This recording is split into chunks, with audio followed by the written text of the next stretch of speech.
ভগবান শ্রী বুদ্ধদেব সম্বন্ধে ঠাকুর হিন্দু সাধারণ যেমন বিশ্বাস করিয়া থাকে সেইরূপ বিশ্বাস করিতেন। বুদ্ধদেবকে তিনি ঈশ্বরাবতার বলিয়া শ্রদ্ধা ও পূজা করিতেন এবং পুরীধামস্থ শ্রী শ্রী জগন্নাথ, সুভদ্রা, বলভদ্ররূপ ত্রিরত্ন মূর্তিতে শ্রী ভগবান বুদ্ধাবতারের প্রকাশ অদ্যপি বর্তমান বলিয়া বিশ্বাস করিতেন। জৈন ধর্ম প্রবর্তক তীর্থঙ্কর সকলের এবং শিখ ধর্ম প্রবর্তক গুরু নানক হইতে গুরু গোবিন্দ পর্যন্ত সকলের প্রতি ঠাকুরের বিশেষ ভক্তি শ্রদ্ধা ছিল, কিন্তু ইহাদের কাহাকেও ঠাকুর ঈশ্বরাবতার বলিয়া নির্দেশ করেন নাই। শিখদিগের 10 গুরু সম্বন্ধে ঠাকুর বলিতেন, তাহারা সকলে জনৈক ঋষির অবতার।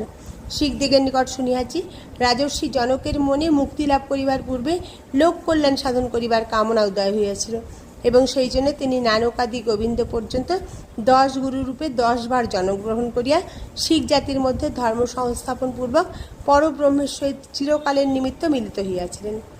ষোড়শী পূজার পরে শ্রী শ্রী মাতা ঠাকুরানী 1873 খ্রিস্টাব্দের সেপ্টেম্বর মাসে কামারপুকুরে প্রত্যাগমন করেন এবং শ্রী শ্রী মায়ের ওই স্থানে পৌঁছিবার স্বল্পকাল পরেই ঠাকুরের মধ্যমাগ্রজ শ্রীযুক্ত রামেশ্বর ভট্টাচার্য জরাতিশায় রোগে মৃত্যুমুখে পতিত হন। রামেশ্বরের মৃত্যুর পর তৎপুত্র রামলাল দক্ষিণেশ্বরে পূজার ভার গ্রহণ করেন। ইংরাজি 1874 খ্রিস্টাব্দের এপ্রিল মাসে শ্রী শ্রী মাতা ঠাকুরানী পদব্রজে দ্বিতীয়বার দক্ষিণেশ্বরে আগমন করেন।